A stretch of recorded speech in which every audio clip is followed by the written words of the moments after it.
La seule Cambodgienne n'a participé aux Jeux paralympiques de Londres, c'est elle, Tin Seng-hon. Et encore, elle a bénéficié d'une invitation. Son pays ne manque pourtant pas d'athlètes handicapés. Il détient le triste record du pourcentage le plus élevé du monde d'amputés. La faute notamment aux mines héritées de la guerre. Mais sans argent ni équipement, impossible de porter haut la bannière paralympique. Nous n'avons pas assez d'équipement.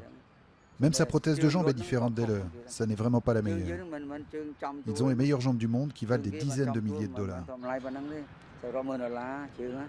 La jambe de Tin a été payée par des dons de ses amis.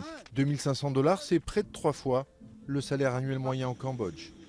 Mais l'athlète pourra au moins se mesurer à Londres avec ce qui se fait de mieux dans le handisport mondial. Ce n'est pas le cas de Van Voon, qui n'a pas obtenu d'invitation pour les Jeux. Si on ne peut pas participer, on ne saura jamais ce que valent les athlètes des grands pays et on n'apprendra pas à leur contact. Les organisateurs des Jeux expliquent n'avoir tout simplement pas assez d'invitations disponibles. Ils n'en ont envoyé que 61 à 50 pays, alors qu'ils reçoivent des milliers de candidatures. Au total, plus de 4000 athlètes venus de 166 pays seront présents pour les plus importants Jeux paralympiques de l'histoire. Je suis impatiente et je ferai de mon mieux. Je suis la seule athlète à participer. Ils m'ont choisi parmi tous les autres.